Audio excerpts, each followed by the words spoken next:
The defense needs to take a step forward for the Marlins in 2025. I'm going to talk about that on today's Locked On Marlins.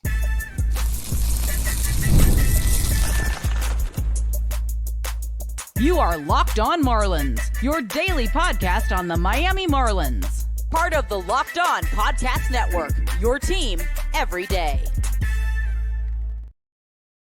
Welcome into Locked On Marlins. I'm your host, Jeremiah Geiger. You can find me at Jeremiah Geiger2 over on X. And thank you for making Locked On Marlins your first listen of the day, part of the Locked On Podcast Network, your team every day. Make sure you subscribe to the YouTube channel. Let me know your thoughts in the comments section. And on today's show, I'm going to be talking about the defense for the Miami Marlins heading into this season. Boy, it needs to improve compared to last year. And I'm going to talk about the tough schedule, especially this first month of the season. It is an absolute gauntlet of a schedule that the Marlins are going to have to deal with. They're going to have to come out quick. They're going to have to be fast on their feet and put the pedal to the metal. Otherwise, the season is going to get away from them before you know it. And then talk a little bit about the new Marlins acquisition, Matt Mervis at first base, and him and Jonah Bride. What do I expect from the first base situation? That's all coming up on today's show. The Marlins defense last season, there's no other way to put it. It was horrendous. Last in a ton of categories. They were last overall in errors committed with 117. They gave up 139 stolen bases, so the catchers couldn't prevent guys from running. 27th in defensive runs saved with minus 29, and outs above average minus 36. 27th also. So you look at the advanced metrics, you look at the traditional metrics of the plays you should make, and you just don't make them. They're at the bottom of the barrel. And heading into this season, it's obvious that the Marlins want to make defense more of a priority. They know they have to be better, not just this season, but long term.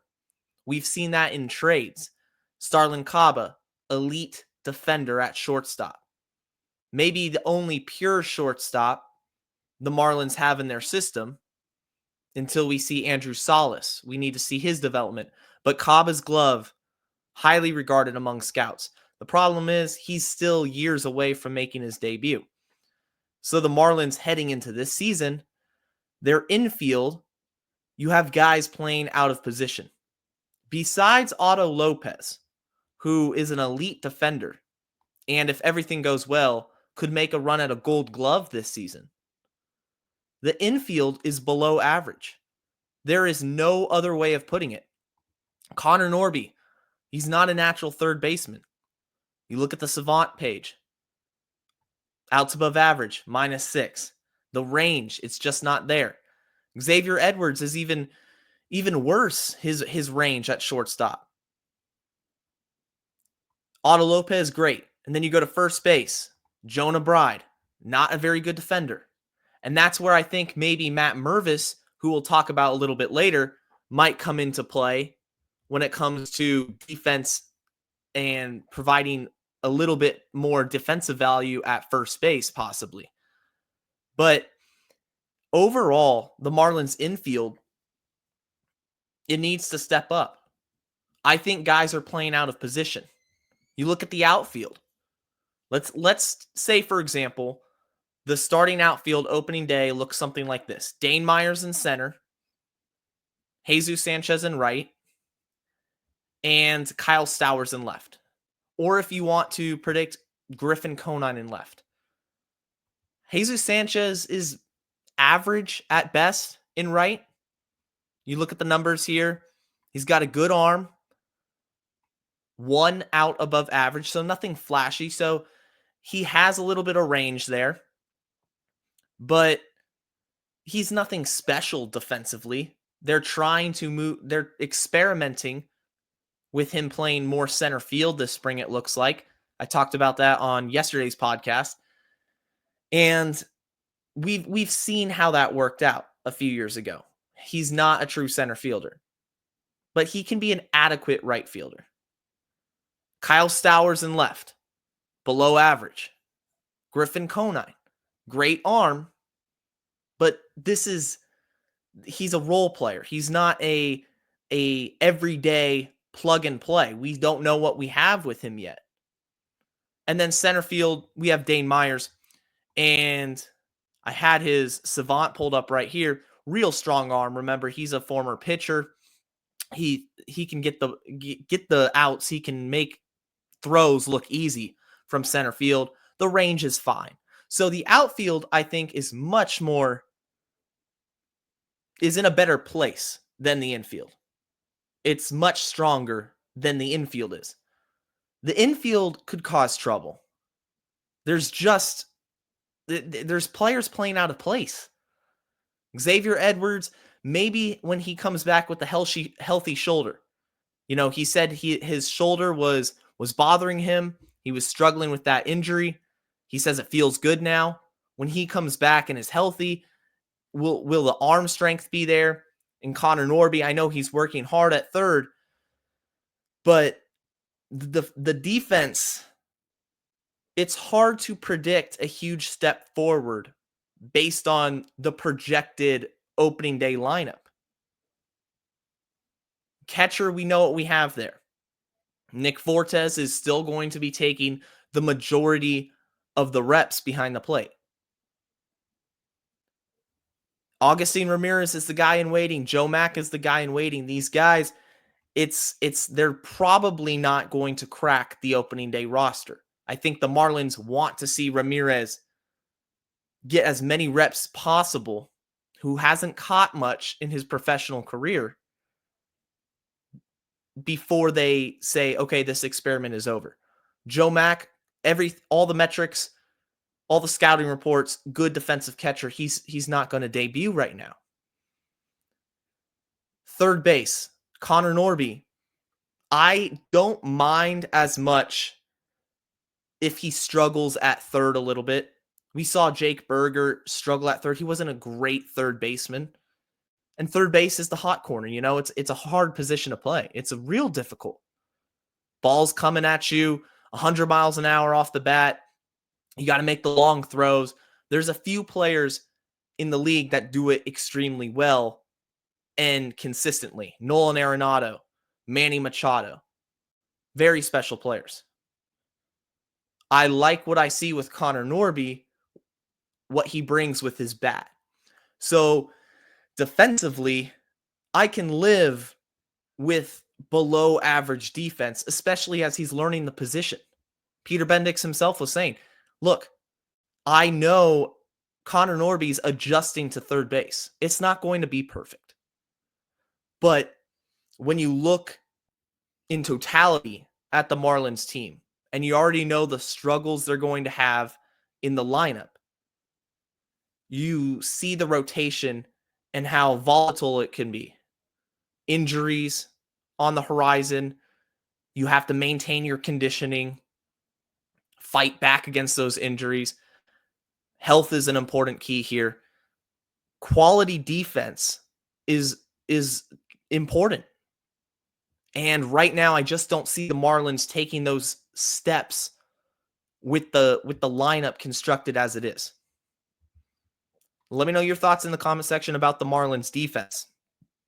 Coming up next, I'm going to talk about the Marlins schedule. The first month of the season is an absolute gauntlet. Can the Marlins make it out of there alive? Will the season be cooked before it even starts? That's going to come up next.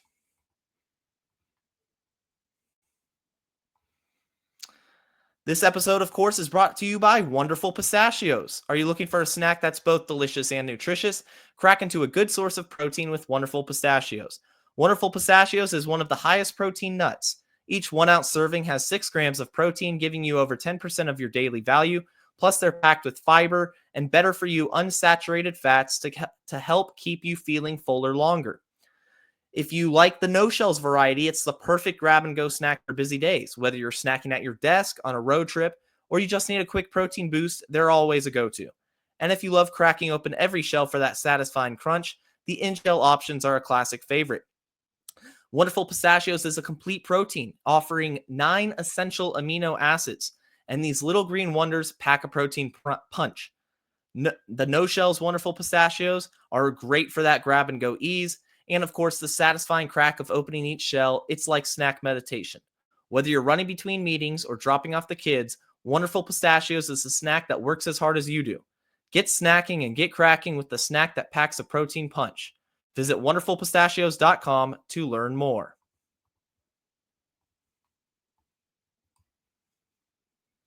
Of course, if you're an everyday listener, thank you for joining the Locked On Marlins crew. We're glad to have everybody here listening and watching if you're on YouTube and following along as we get into spring training games. Start Saturday. Valente Bellozo, of course, is on the mound.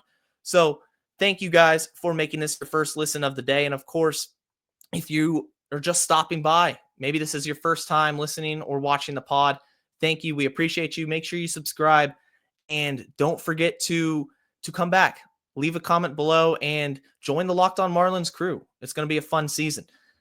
The Marlins schedule, the first month of the year, is brutal. I'm going to read it to you here.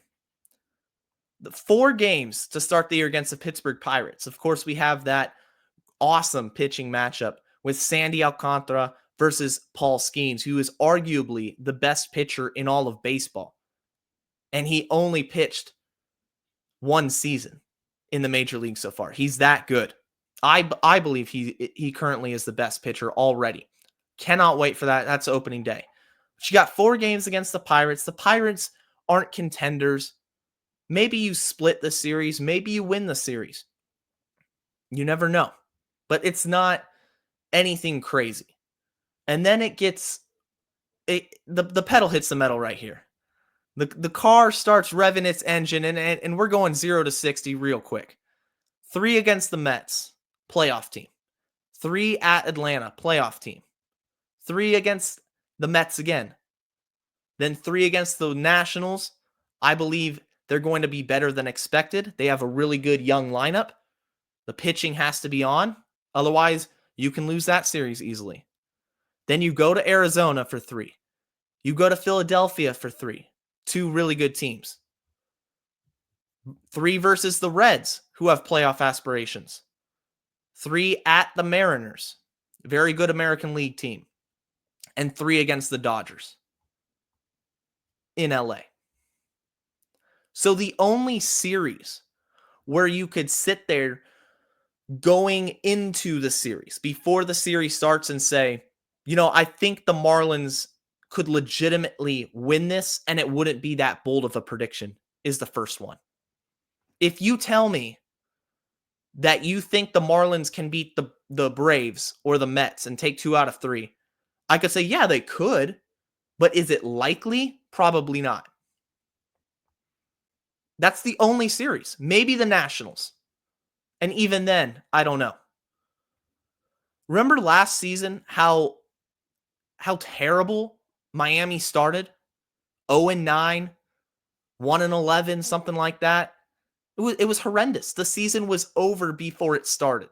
And this was coming off of a playoff season. And the fan in you wants to say, going into the season, okay, let's run it back. I know we didn't really improve the roster, but maybe if everything goes right. Nope. The hope was stripped away before everything got under control. Everything was gone. It was 2 weeks into the season and everything was cooked. And now going into this season, the Marlins are young. They're rebuilding. They don't have a ton of experience. And now you're playing playoff contender after playoff contender. It's going to be brutal. Drop your records predictions. What record do you think the Marlins will have after the first month? Let's say the first 30, 31 games. Because I'm having a tough time envisioning this team coming out of the month of April with more than 10 wins. And that's generous. That is the optimist in me.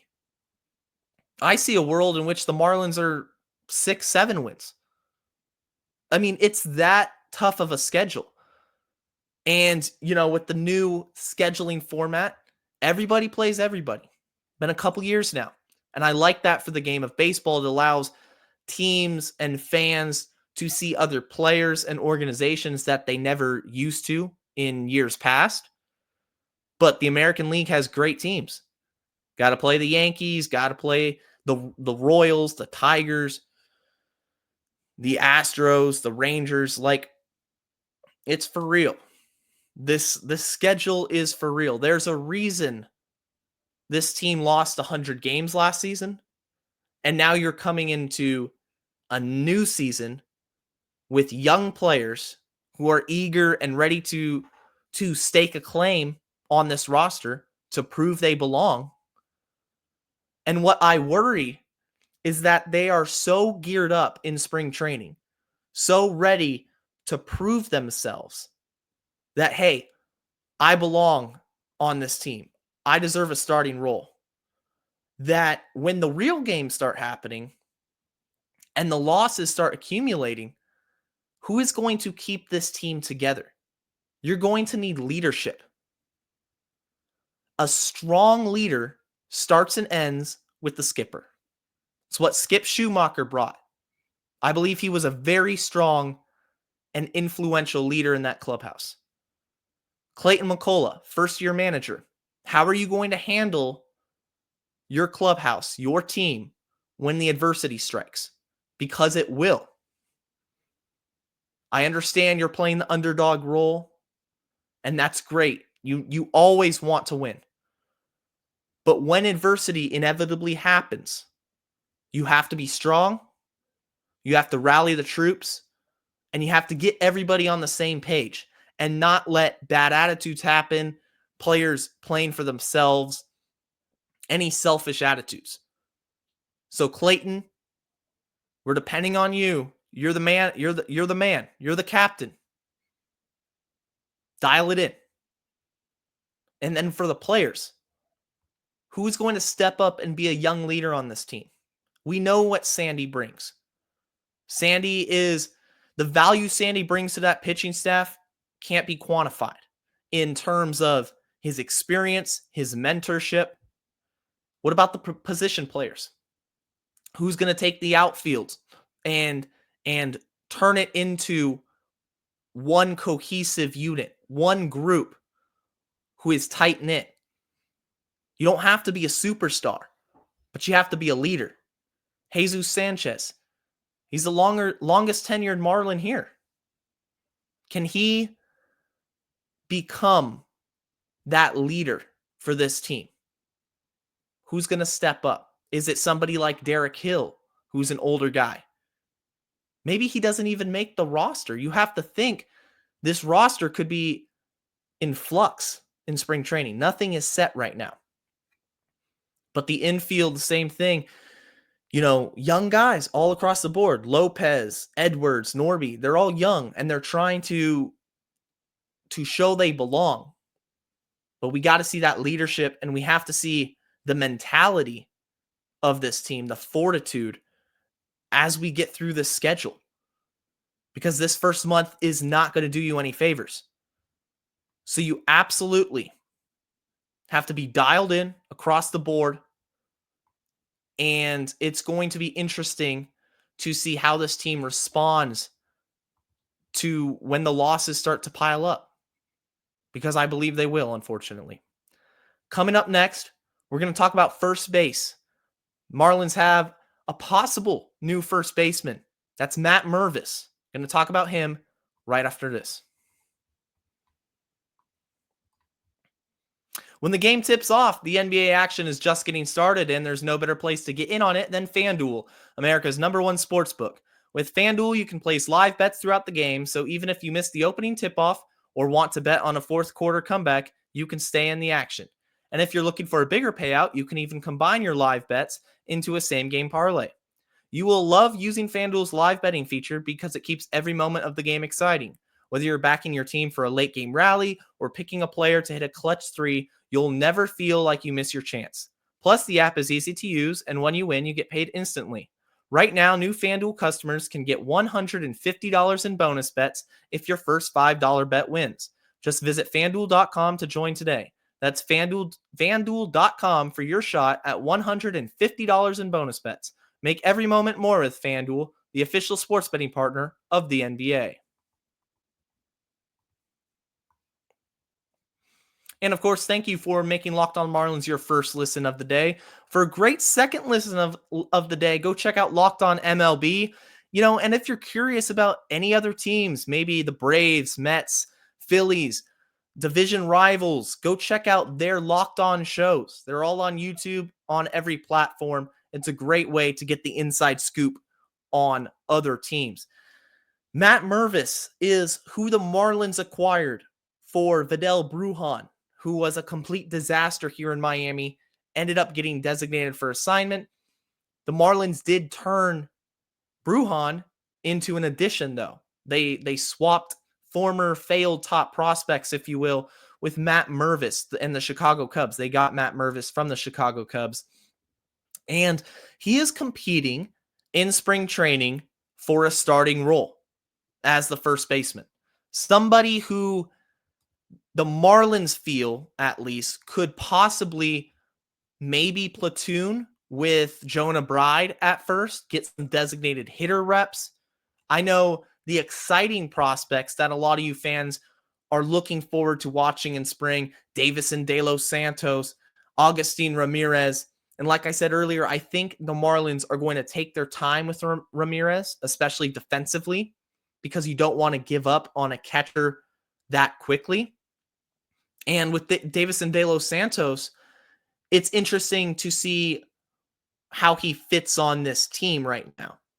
Does he make the roster out of spring training, or do they send him to AAA to kind of work through his issues and his strikeouts, his chase rate? Because if you keep chasing at the major league level, it's going to turn into strikeouts. So that's going to be one storyline to watch for. You have Matt Mervis come in, and he's a lefty, so he can platoon with Bride, who had a really good second half. Jonah Bride impressed a lot of people, and is somebody that is looking forward to this season, not only to improve his hitting and stay consistent, but improve defensively. But as I talked about in the first segment, the defense across the board just isn't very strong. Bride's defense wasn't very strong last year. And when you're entering a season in which you've only played 70 games the year before, there's not going to be a sense of entitlement to a roster spot.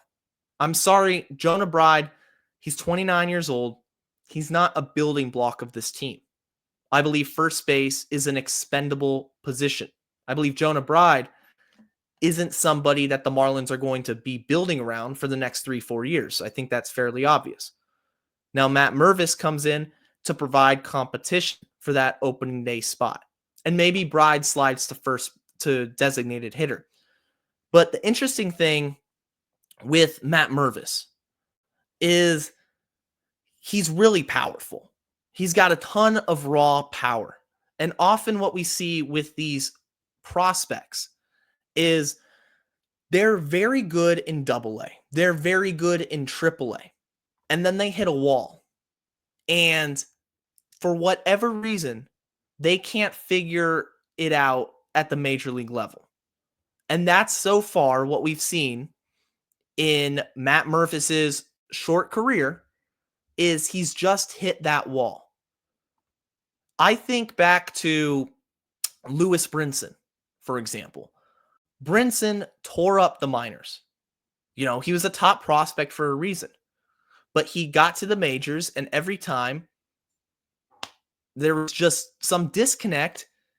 It's like those mazes at the amusement park with the mirrors inside, and you're running around and you think everything's fine, and then boom, you hit a wall, you hit a mirror, and you're like, where'd that come from? That was Brinson. And Matt Mervis, big lefty, 6'2", 225. He's a former teammate with Griffin Conan at Duke, actually, which I think is interesting. But you look at his numbers in AAA. Let's take a look at his numbers with AAA Iowa from 2 years ago. All right. 282, 22 bombs, 23 doubles, OPS of 932. So he's mashing AAA pitching. He gets a shot in the majors with the Cubbies. 27 games, 99 at-bats. He hit 167, 3 home runs. OPS of 531. So that was a wake-up call. Wow. He needs more time in AAA. He's obviously not ready for an everyday role here. Last season, 350 plate appearances in AAA. Gets a little bit of time with Chicago, 115 batting average. 28 at-bats. Or rather, 28 plate appearances.